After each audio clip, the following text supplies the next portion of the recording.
नमस्कार, आइए एक नजर डालते हैं आज के टॉप 10 बुलेटिन पर। पीएम मोदी ने कहा कि पहले चरण के मतदान के बाद बिहार में एनडीए की जीत पक्की। इसका श्रेय बिहार की बहन बेटियों को दिया। साथ ही भरोसा दिलाया कि मां सीता के आशीर्वाद से बिहार होगा विकसित। पहले चरण में जंगल राज वालों को 65 वोल्ट का लगा झटका। योगी आदित्यनाथ की बिहार विधानसभा चुनाव में ताबड़तोड़ रैली जारी। साथ ही अपील करते हुए कहा कि भगवान राम कृष्ण के बाद अब ये लोग छठ माई का भी विरोध कर रहे हैं। जो राम का विरोध और आस्था का अपमान करते हुए उन्हें कतई वोट नहीं देना। पहले चरण के चुनाव के बाद हताश और निराश महागठबंधन के लोगों का मंतव्य दिख रहा। 14 नवंबर को जब ईवीएम खुलेगी तो जनता का फैसला। बिहार में फिर एक बार एनडीए सरकार होगा। बिहार के लिए एनडीए सरकार आवश्यक।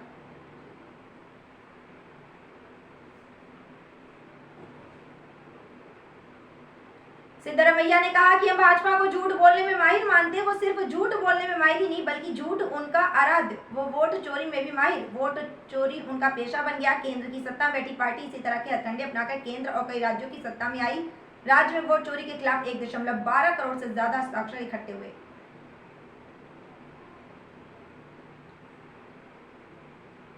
मुख्यमंत्री रेखा गुप्ता सहित सांसद मनोज तिवारी और मंत्री कपिल मिश्रा ने बागेश्वर धाम प्रमुख धीरेन्द्र शास्त्री की सनातन हिंदू एकता पदयात्रा में भाग लिया, जो 7 नवंबर को कात्यायनी मंदिर से शुरू और अब 16 नवंबर को वृंदावन पहुंचेगी। यात्रा दिल्ली, हरियाणा और उत्तर प्रदेश के 6 जिलों के लगभग 422 ग्राम पंचायतों से गुजरेगी। यात्रा की कुल दूरी 150 किलोमीटर होगी और ये 10 दिन तक 40,000 श्रद्धालुओं का पंजीकरण हो चुका है और ये संख्या 1 लाख तक पहुंच सकती। देश भर से संत, महंत, अभिनेता, खिलाड़ी और राजनेता शामिल।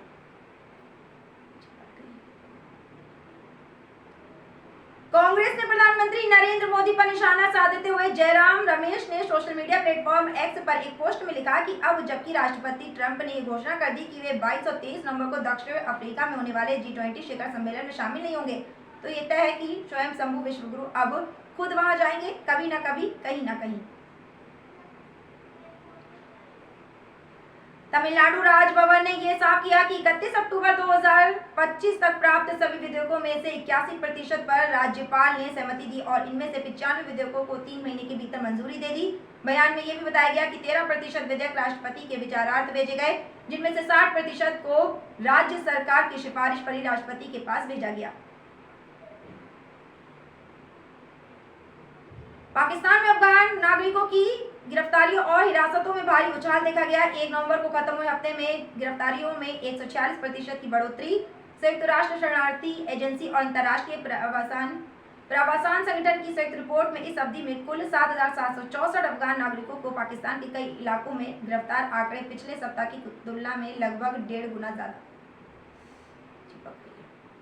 दिल्ली में इन दिनों AQI 300 से 400 से ऊपर दर्ज किया जा रहा है, जो गंभीर श्रेणी में आता है और डॉक्टरों का कहना है कि लगातार ऐसे स्तर पर रहने वाली हवा से सांस की बीमारियां, खांसी और आंखों में जलन जैसी समस्याएं बढ़ सकती हैं। राजधानी में सरकार ने स्कूल बंद करने और निर्माण कार्य पर रोक जैसे अस्थायी उपाय लागू किए, लेकिन प्रदूषण पर स्थायी समाधान अब तक नहीं निकल पाया।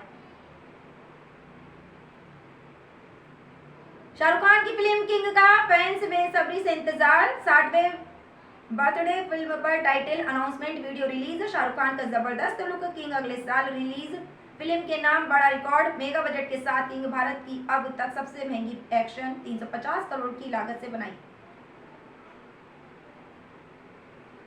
ये तो कट गई।